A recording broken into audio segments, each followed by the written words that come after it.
All right, so we're interested in argumentative analysis, and we're interested in argument analysis for the purpose of determining whether arguments are truth-preserving or not truth-preserving, but also hopefully, at some point you can construct your own arguments and make sure that the arguments you construct are truth-preserving.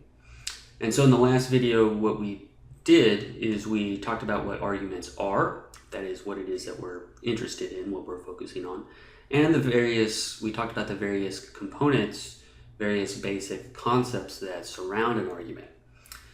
We're going to review, in this video, we're going to start off reviewing some of those basic components, because if we can identify those components in a passage, then we know that what the passage contains is in fact an argument, and it's the kind of thing that we would want to do an argumentative analysis on. And we also need to be able to distinguish that arguments from non-arguments, because we don't want to waste our time trying to provide argumentative analysis on pieces of passages that aren't even arguments in the first place. And there's going to be two kinds that we're going to deal with, broadly speaking. There's unproblematic non-arguments, and they're unproblematic in the sense that you wouldn't confuse them, or you're very unlikely to confuse them with arguments. And then we'll turn our attention to some problematic non-arguments, and these are problematic in two senses. One of the senses that they're problematic is it can be hard to distinguish genuine non-arguments from being arguments. That is, we do confuse these types of passages as being arguments when they're not. But there's another reason why they're problematic, and that's because these, what we're going to continue calling non-arguments, can actually sometimes be arguments as well, especially explanations, which we'll get to. All right, so let's review the components of arguments. So if we look in this purple box where we have recalled the structure of arguments, you'll remember that two of the main basic components of arguments are the premises and the conclusion. And our premises and our conclusion will be statements, so they'll be the kinds of things that can be true or false. And our premises are the reasons, the support, the grounds, the evidence for the conclusion. And the space that's in between our premises and our conclusion, we can think of as representing the inferential move. Inference in that first sense I gave you. That is our reasoning process, the act of inferring. So this is a major component, our set of premises. This is a major component, our conclusion. But this is another major component, the inferential move. When we're analyzing the inferential move, we're worried about what's taking place in this green box.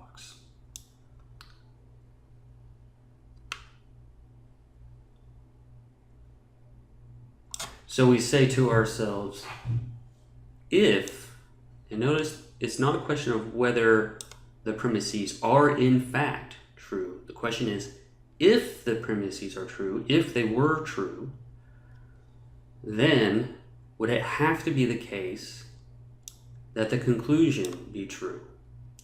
So in deductive arguments, we're looking to see if the conclusion would have to be true given that the premises are true, if the premises were to turn out to be true. In inductive arguments, we're worried to see if the conclusion would have to be more probable than not given the evidence that we are aware of. So given that our evidence is true, if those premises end up being true, is it more probable than not that the conclusion is true?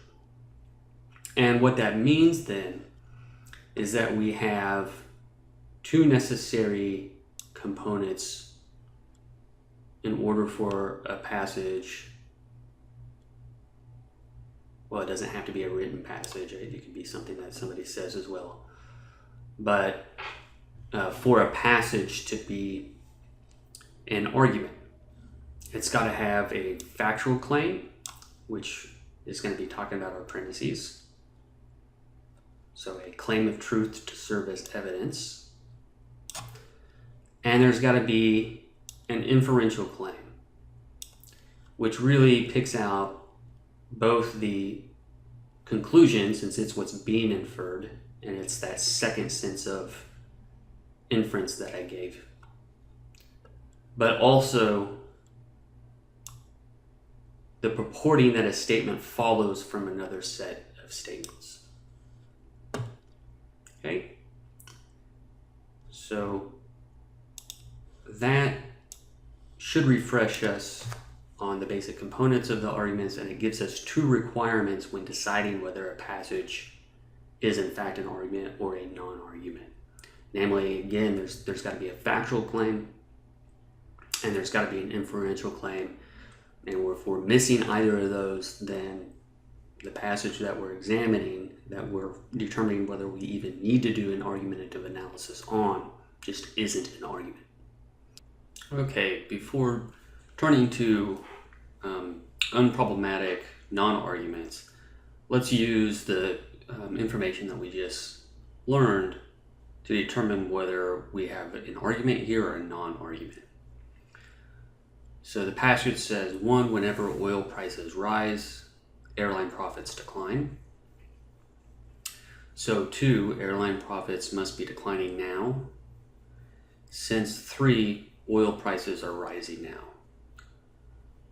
So I should go ahead and pause the video, take a little bit of time to determine whether you think this is an argument or a non-argument, and provide yourself the reasons why you think it is either an argument or a non-argument.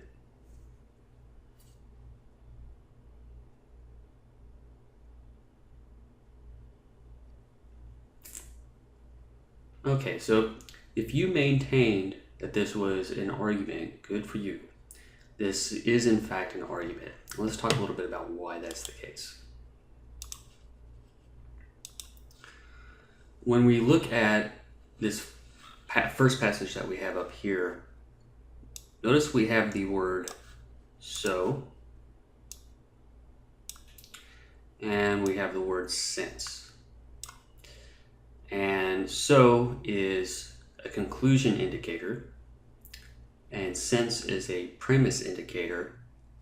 So being that we have these indicator words, we have some evidence already that we have an argument. But notice too that if we look at statement 1, whenever oil prices rise, airline profits decline. So every single time that the oil prices rise, those are also times in which airline profits decline. And if we look at 3, which would be our, if this is a good indication, would be our other premise, it says that the oil prices are rising right now. Notice if you just reflect on 1 and 3, and you didn't even have 2 on your mind, you would say to yourself, well, look, okay, all times that the oil prices rise are times that profits rise, and this is a time in which oil profits rise. So it's got to mean that the airline profits are declining, right, given that those two pieces of information. And in fact, we have so airline profits must be declining now, just what you would expect. And that strongly suggests that from 1 and 3, we do in fact have the inferential claim to passage 2. So those are the reasons for thinking that this passage is an argument as opposed to a non-argument. All right, we can look at the second passage then. And it goes, 1, the grass is green. 2, the snow is white. Well, notice you wouldn't infer that the snow is white because it's true that the grass is green. And you wouldn't infer that the grass is green because the snow is white, and we don't have any indicators. So this just reads as something in making assertions about how things are without any inferential claim. So we have two factual claims insofar as they're claims of truth. Maybe we wouldn't count them as factual claims since they don't end up being used as evidence. But we most definitely are missing an inferential claim here. So this first passage is an argument. This second passage is a non-argument. Notice if I said the grass is green, the snow is white, therefore the grass is green and the snow is white, that would be an argument. Now, you might balk at that, right? You might think, well, that's crazy, Dr. Bailey. Why would that be an argument?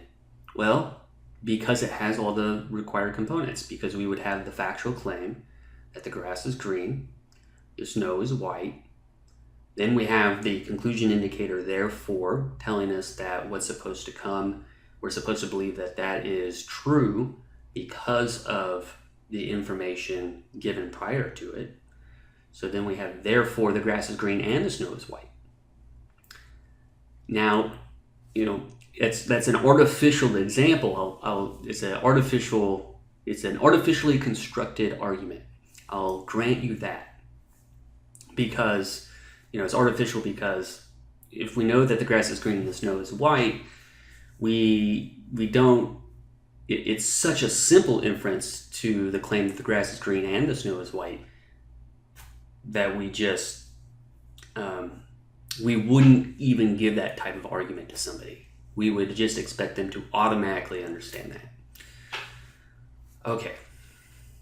Now let's turn our attention to unproblematic non-arguments. So we have a few non-arguments here, unproblematic non-arguments. We're not going to spend a whole lot of time on them because they are relatively unproblematic. So if you have further questions about them, please ask in class. First one we have is warnings. Beware of dog is the example I have. Notice that in this case, beware of dog is a command. It's not even a statement. So it's not even the kind of thing that can be true or false. Not only that, but even if it were a statement, it's just one statement.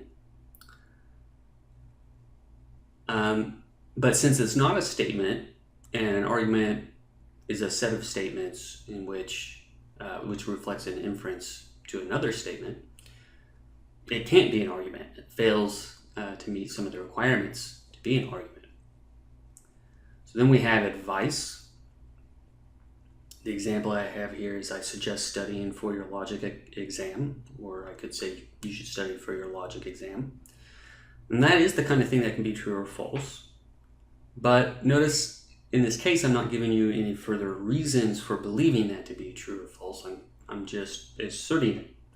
And insofar as I'm your teacher or somebody that cares about you, it just ends up being a piece of advice.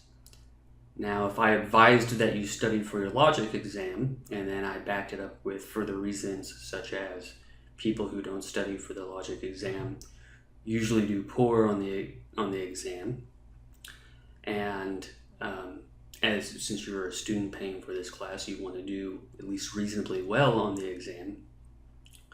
Therefore, you ought to study for your logic exam. Now I would have given you an argument. So we have belief or opinion. So the example I have is I believe it will snow today.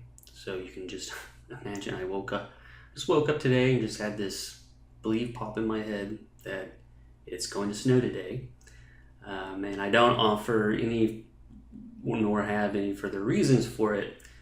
Then this is merely a belief.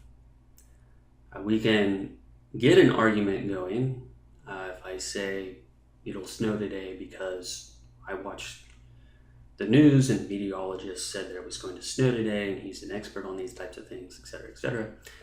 then we would have an argument going. But as it stands, it's not an argument. And in this particular case, we start getting a little bit into the territory where we might confuse this as an argument. And you've probably experienced this with arguing with friends, or maybe not friends, people who aren't your friends, where you might challenge a belief, and then that person responds, but I believe that, and they have this real kind of earnest tone. It's almost like they're trying to convince you that it's true because they believe it with that kind of earnesty. But that notwithstanding, that's not an argument. It's still just an assertion of their belief. You need reasons to be offered along with the assertion that the belief is true. So you need reasons for thinking that the belief is true, or the opinion. All right, we're going to look at some more unproblematic arguments. The next relatively unproblematic non-argument that we're going to look at here is loosely associated statements. So these are statements that in some way they feel like they have a certain theme that they're common to,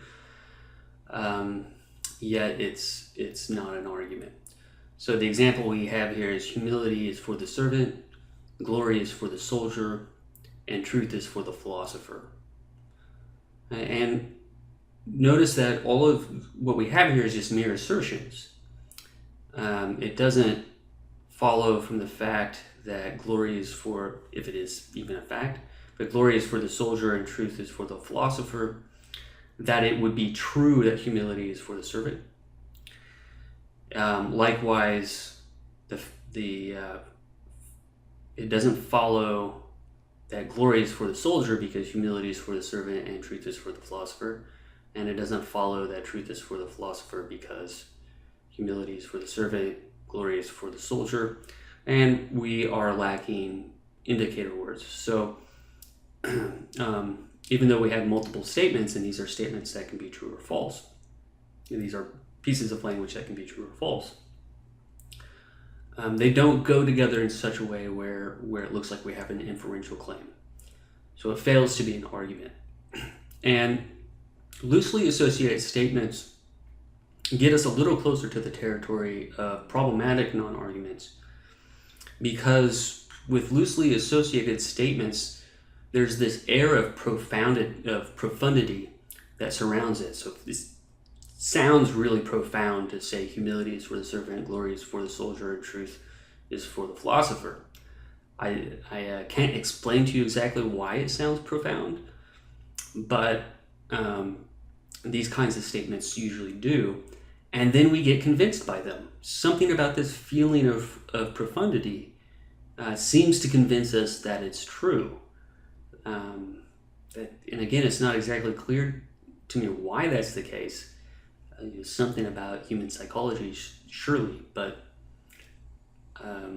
that notwithstanding, there's no reason, just because it sounds profound, there's no reason to think any of these are true. You're not given any reasons to think that they're true. They're just assertions. So we don't have an argument. The last relatively unproblematic non-argument that we're going to look at is reports. So a report, all you're doing is reporting or listing off facts to somebody else, or presumed facts. So in this example, the report is: General, the enemy has 2 tanks positioned on the hill, reinforcements behind it, and mines in front of it. Notice that these 3 clauses that we have here, none of them are intended to support one or the other. And we're lacking any indicator words. But and here's where report starts to get a little bit more into the realm of a problematic non-argument. We can report arguments. So we can say Dr. Bailey gave the argument that the grass is green, snow is white. Therefore, the grass is green and the snow is white. and that would be a report of an argument. But insofar as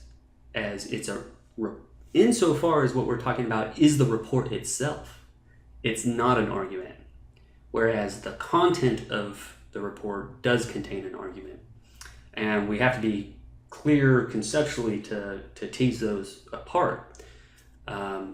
We might want to analyze the content of a report, in which case we'd want to engage in argumentative analysis. But insofar as we just want to analyze something as a report, we wouldn't want to. Right? If maybe historians might want to analyze a report for some reason, and aren't going to be so worried about, could at least be not so worried about the content, insofar as it might be an argument, but still be interested in what sort of causal role that the report plays in history.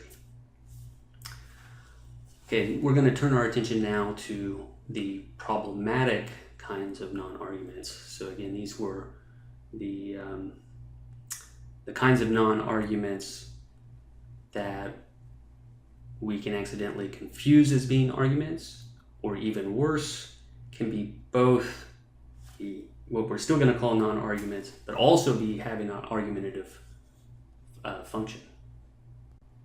The first problematic non-argument that we're going to look at, kind of non-argument that we're going to look at, will be expository passages. And to exposit something, or an exposition, is to clarify, elaborate, expand, expound on something. Of course, all of those are related, but that's what we do when we give an exposition. So unsurprisingly, expository passages are passages that start with a topic sentence and then are followed by statements that expand upon that topic, that expound it. So here we have an example. We start off by saying the brain and nervous system are composed of two types of cells, neurons and glial cells. And then afterwards, we get told more about neurons. So we're expanding upon what neurons are. Neurons are responsible for information transmission throughout the nervous system.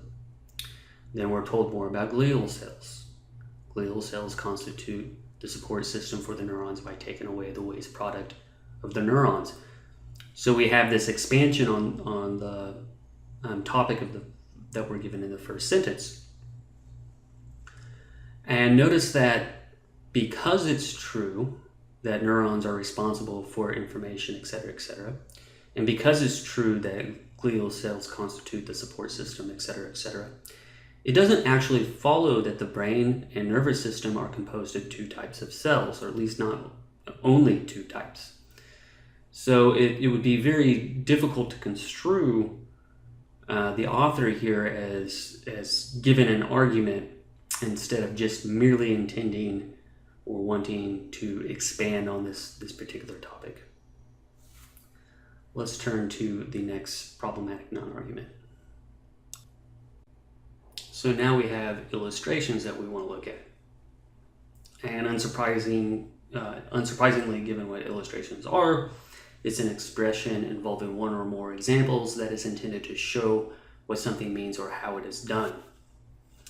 So the example we have expressing or illustrating illustrations is the following. One form of energy can be converted to another. For example, when an electric motor is connected to a battery, chemical energy is converted to electrical energy, which in turn is converted to mechanical energy. So in this particular case, the person isn't arguing that one form of energy can be converted to another. In a lot of ways, they just mean for that to be an assertion.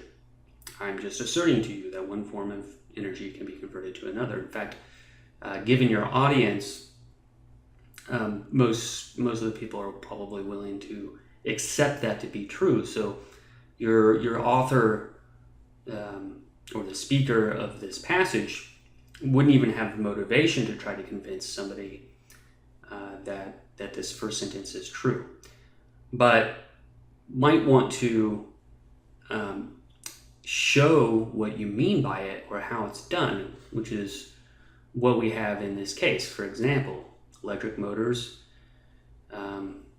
get the mechanical energy from electrical energy from chemical energy, which then gets converted into mechanical energy. Now, it's worth pointing out that you can have arguments from illustration. So if the first statement was in contention, if somebody was disagreeing with you, hey, I think it's false. I think there's these disparate kinds of energy and they can't be converted into different kinds. It's just not possible. And then you say, well, check out the electric motor that's in your whatever. This is what happens in that electric motor. See, that's an example that clearly indicates that you're wrong and that I'm right. Now you do have an argument, which is one of the reasons why illustrations is a problematic argument, because sometimes it's just being used to show how something's done, and sometimes an illustration is given to support the truth of a statement. And it depends whether we should count it as an argument or not. It depends on the context. All right, let's look at the next problematic non-argument. Next we have explanations, and I'm sure you have an intuitive understanding of what an explanation is already. But here we have it defined as an expression that purports to shed light on some event or phenomenon. So you have some sort of event or phenomenon, and the purpose of an explanation is to explain why and or how it occurs. So the example that I have here is a phenomenon that most of us are likely aware of, where when you stick, let's say, when you put a stick in water, the stick ends up looking like it's bent. It has the appearance of being bent. So here we have a stick immersed in water appears bent because, and notice that's a premise indicator, because the water refracts the light reflected back to a person's eyes. But in this case, our word because isn't saying the reason why you should believe this to be true is that the water refracts the light reflected back to a person's eyes. And part of the reason why we know that is because of how familiar people are of this phenomenon. So the truth of it isn't even in question. Not only that, it's not entirely clear that the premise, the water refracts the light reflected back to a person's eyes, all by itself would be the kind of thing that would lead you to believing it's true that whenever you stick a stick in water that it'll appear bent. So this passage is best interpreted as being a non-argument, even though it includes a premise indicator. The last kind of problematic non-argument that I want to introduce to us is conditional statements. And conditional statements are these if-then statements. So if some other statement, then another statement. So the example I have here is if you are going to vote for a representative, then you should consider the policies that she intends to act. Notice that we're in a conditional statement, we're not asserting that this is true, the statement that follows the if, and we're not asserting that this is true, the statement that follows the then. What we're asserting to be true is if you get this condition, you are going to have this condition too. So we're asserting a a kind of logical relationship that you shouldn't confuse with causation. It's a different relationship than causation, although we often use if-then statements to track causation, but what we have in mind here is a little bit different. Just that what you're asserting is you get that if statement. If that turns out to be true, that then statement is going to turn out to be true as well. So a conditional statement ends up being false just when it's the if statement turns out to be true, but the then statement turns out to be false, right? Because then you did get the if statement, but you didn't get the then statement. All right, the reason why conditional statements are problematic in the sense that they can be confused with arguments is because what I was just describing, this logical relationship between the if statements and the then statements, that does a really good job of expressing the kind of relationship that we mean to be suggesting in an argument. So imagine that you have a set of statements like you need in an argument. Several of those statements, let's say 3 or 4 of those statements are premises, and one of those statements is the conclusion. We could we could modify that into a conditional statement where we say if premise 1, and it would be notice this is going to be a very wonky and big statement, conditional statement, but it'll be a conditional statement nonetheless.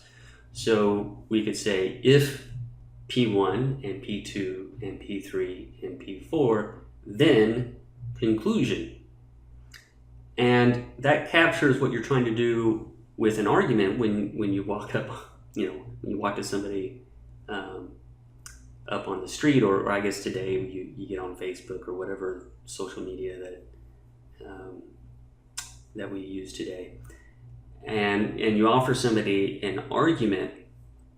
What you're saying to them is, look, if this is true and this is true and this is true and this is true, you've got to accept this other thing to be true because it really is going to follow if these other things are true. And that's very similar to what the conditional statement is expressing. You get this if statement. If that turns out to be true, you're going to get this then statement to turn out to be true. But the problem is, the reason why a conditional statement, a single conditional statement, a single solitary conditional statement all by itself, the reason why that's not an argument is because by our definition of argument, it has to be a set of statements that purports to suggest the truth or be evidence for another statement. But you only have one statement if all you have is one single solitary conditional statement. So by our definition of argument, it can't be, even if it in some ways expresses a similar relationship to what arguments mean to express. It still can't be an argument. All right, so since our problematic non-arguments, because sometimes they really are non-arguments, but I've told you that sometimes these non-arguments can at the same time be arguments. We need to be thinking about some other factors that help us determine a passage that contains one of these problematic non-arguments. We need to rely on some other things in determining whether it's also an argument or if it's just merely a non-argument. So here are 4 things to be thinking about that'll help us, help you, and help us determine whether a passage is an argument or one of these merely just a non-argument. 1, we can ask ourselves, is the arguer attempting to prove something? So you think about what the motivations of the arguer might be, and sometimes that'll give you a sense with a passage whether it should be construed as an argument or maybe just an explanation. Is the topic, sentence, or potential conclusion known and well accepted, or is it unknown and not widely accepted? And this question can actually help you get into the arguer's head a little bit.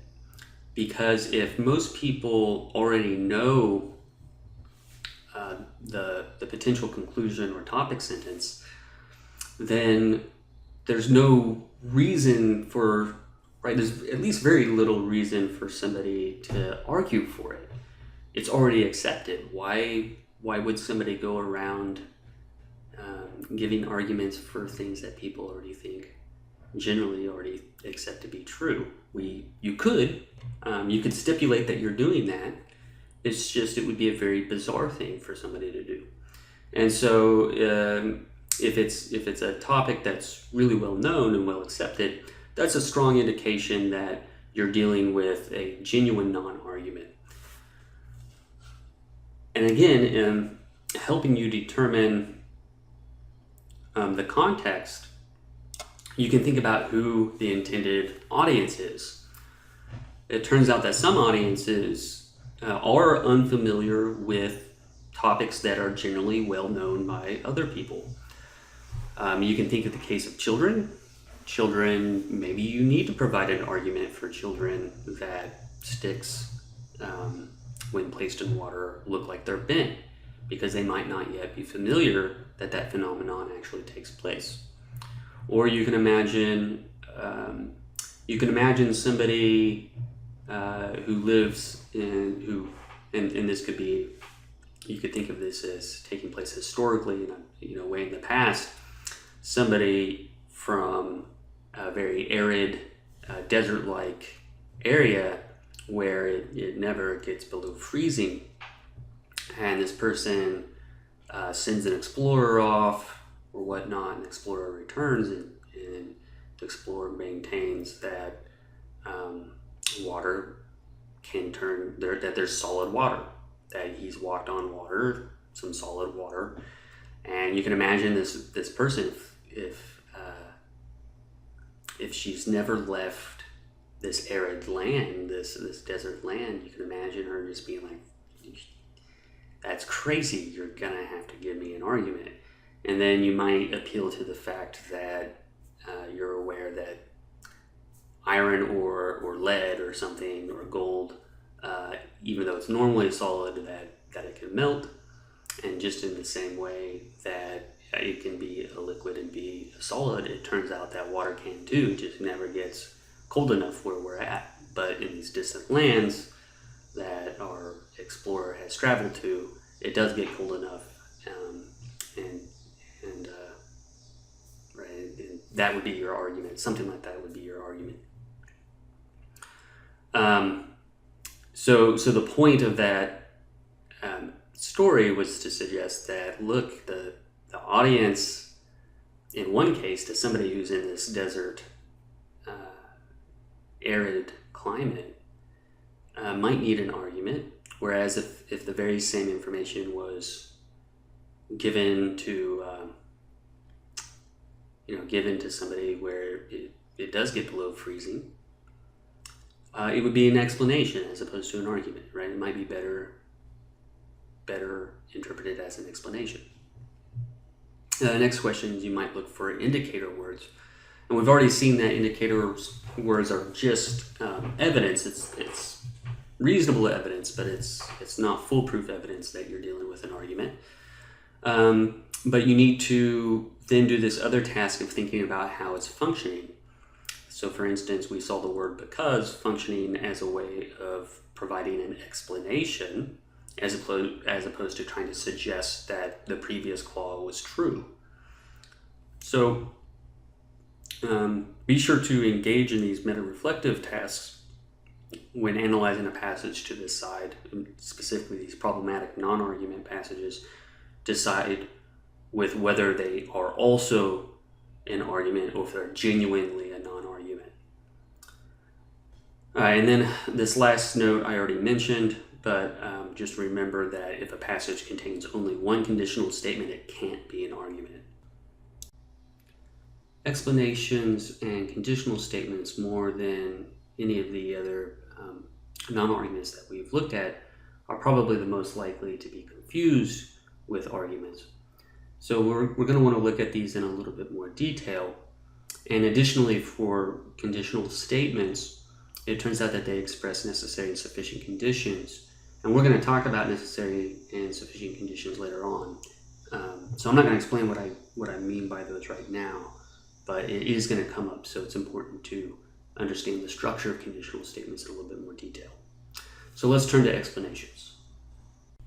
So to elaborate on explanations a little bit more, we've already said that the purpose of explanations is to shed light on an event or phenomenon. And in shedding light, what we usually are doing is we're giving an account of it. We're explaining why it happened. We're explaining how it happened. So we're explaining why this statement is true, why the event happened, why the phenomenon occurs. We're not trying to prove that it in fact occurred. We're not trying to prove that the event in fact happened. Usually that's already taken for granted. And that contrasts specifically with arguments, because normally in normal situations when we're given arguments, we are trying to convince somebody that a proposition is true. The person that we're in a discussion with usually doesn't already accept the conclusion to be true. And that's why we have to convince them. So we can represent this difference in structure then between arguments and explanations in this following way. The statements of an argument are usually well known, and if not well known, at least at face value rather plausible, right? They at face value look like they're probably true without doing a whole lot more investigation. And of course, the reason why in an argument, why you would want these initial statements that are going to be your premises, why you would want those to be true is because if you start off with implausible premises, or you start off with premises that aren't readily accepted to be true, or at least not accepted by the person that you're in an argument with, then you're going to have to actually argue for those premises. And you're going to have to take a step back in your argumentation. And in fact, sometimes in the middle of an argument, that's how it proceeds. Somebody will say, well, you know what, I actually think this statement is false. And here's the reason why I think it's false. And then the other person needs to argue why that premise is actually true. And then the conclusion, because it's not accepted, usually its truth is not as well known.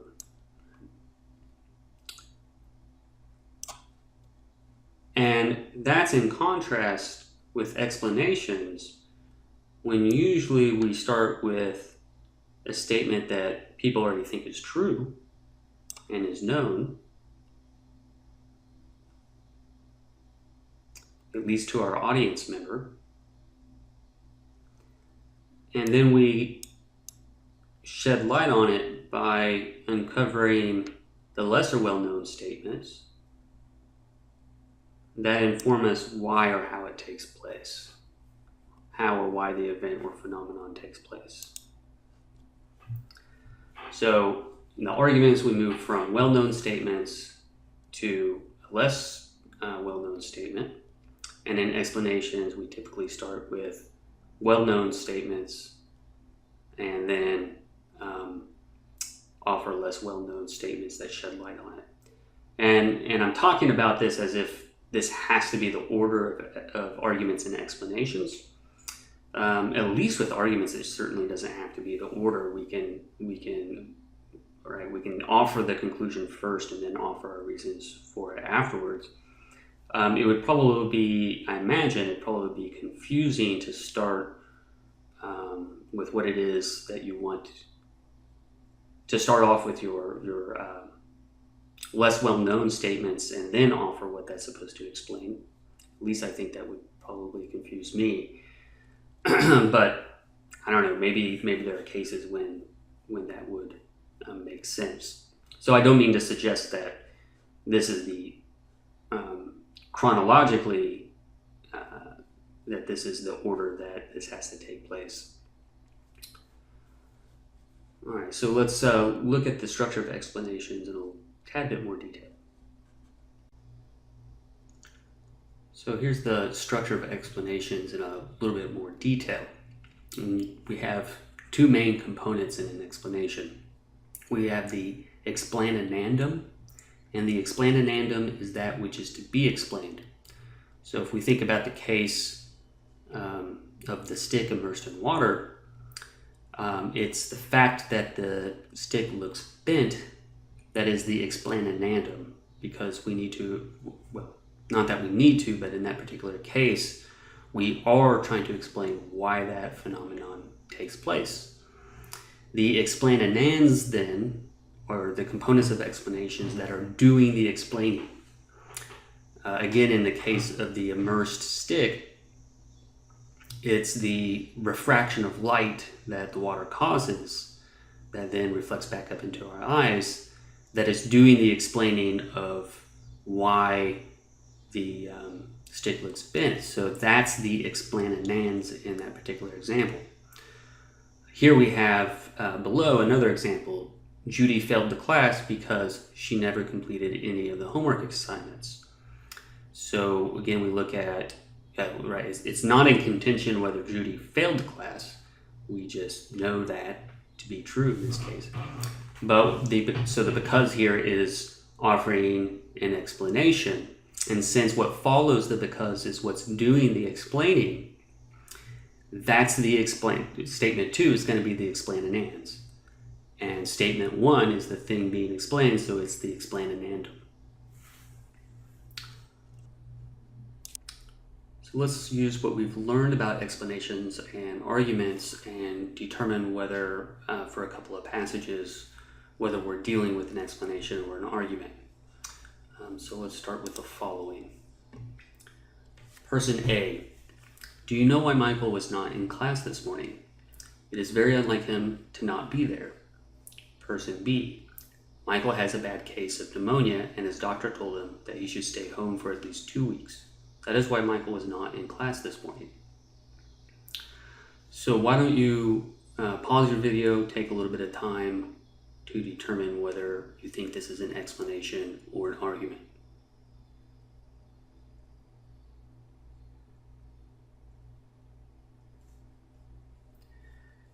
If you decided that this was best interpreted as an explanation, good for you, you're right. And hopefully one of the things that that jumped out to you is that it's not in contention whether Michael was or was not in class. And they both already accept that to be true. So it'd be very strange for person B to be offering an argument for why A should think that that's true when they already both accept it to be true. Instead, the fact that Michael has a bad case of pneumonia sheds light on why he wasn't in class. It explains it. All right, let's look at another example. So this says, I guess I tend to believe that there are some instances in which waging war is not the wrong thing to do. Person B, well, you're incorrect. Waging war is always wrong because it involves killing human beings, and killing human beings is always wrong. So again, pause the video and take a little bit of time to decide whether you think this is an argument or an explanation.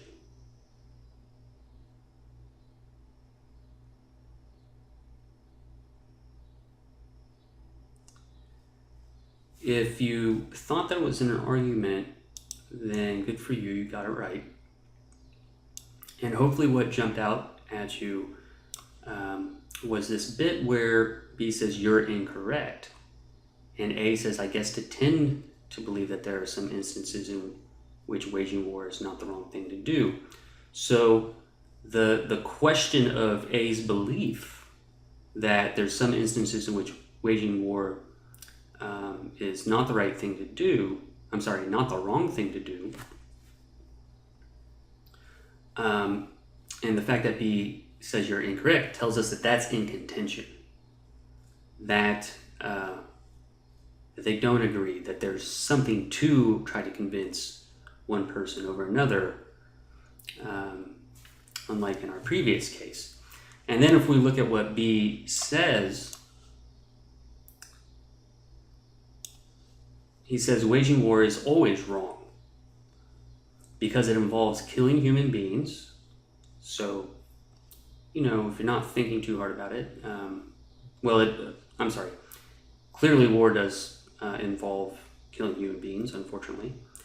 And killing human beings is always wrong. And I was meant to say with respect to this, not thinking too hard, that seems plausible at face value. Right? You have to do a little bit more thinking before you figure out why you might think that's actually a false statement. But if both of those statements were true, right, it would suggest that it's true that waging war is always wrong.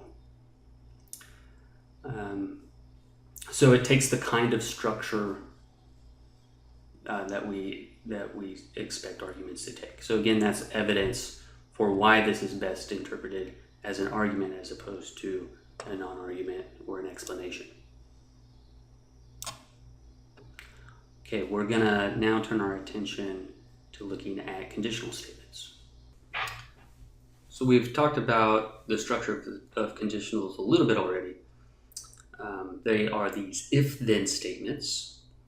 So it could be a statement as simple as if it rains,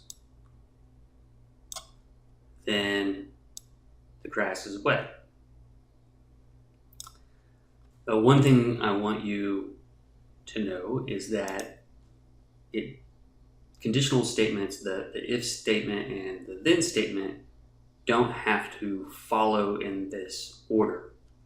So we can say the very same thing, right? Something with the very same meaning, only flipping around the then statement and the if statement. So we can say the grass is wet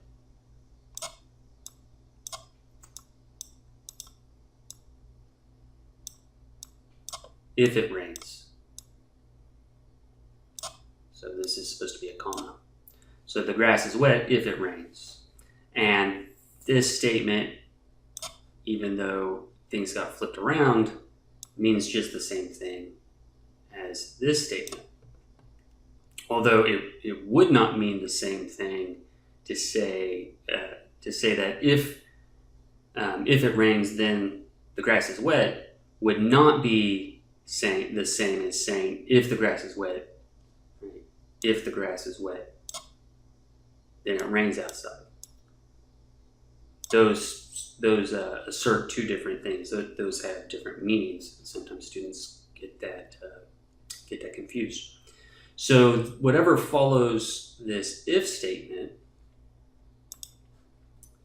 so the R in both of these cases, that we call the antecedent. So that's the name for what follows that if statement, the antecedent.